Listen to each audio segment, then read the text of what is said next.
आप सभी को महाशिवरात्रि की हार्दिक शुभकामनाएं। हर हर महादेव। आज जानेंगे महाशिवरात्रि व्रत की वह पावन कथा जिसकी महिमा स्वयं देवाधिदेव महादेव ने माता पार्वती को बताई थी।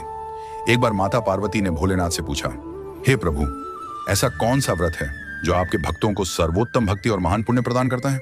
तब भगवान शिव ने बताया कि फाल्गुन मास के कृष्ण पक्ष की चतुर्दशी की रात्रि उन्हें अत्यंत प्रिय है।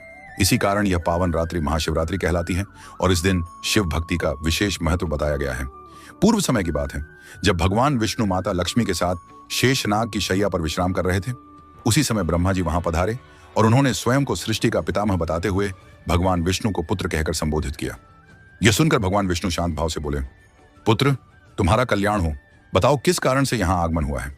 ब्रह्मा और विष्णु के बीच बढ़ते विवाद को शांत करने के लिए भगवान शिव उनके मध्य एक अद्भुत ज्योति स्तंभ के रूप में प्रकट हुए। उस अनंत प्रकाश को देखकर दोनों देवता आश्चर्य में पड़ गए और उसके आदि अंत को जानने का प्रयास करने लगे। भगवान विष्णु वराह रूप धारण कर पाताल की ओर गए तो ब्रह्मा हंस का रूप लेकर आकाश की ओर बढ़े, परंतु दोनों ही उस ज्योति स्तंभ का अंत नहीं पा सके। विष्णु जी सत्य स्वीकार कर लौट आए, जबकि ब्रह्मा जी ने केतकी पुष्प को साक्षी बनाकर असत्य कहा। उनके इस छल से भगवान शिव क्रोधित हुए और ब्रह्मा को पूजा से वंचित होने का श्राप दिया। साथ ही केतकी पुष्प को भी अपनी पूजा के अयोग्य ठहराया। सत्य और विनम्रता से प्रसन्न होकर भगवान शिव ने विष्णु जी को अपने समान स्थान प्रदान किया। तब ब्रह्मा और विष्णु ने मिलकर महादेव की विधिवत पूजा की। इससे प्रसन्न होकर भगवान शिव ने कहा, यह पावन तिथि महाशिवरात्रि के नाम से जानी जाएगी। जो भक्त इस रात्रि उपवास, जागरण और सच्चे मन से मेरे लिंग या मूर्ति की पूजा करेगा, उसे वर्ष भर की पूजा के समान फल प्राप्त होगा।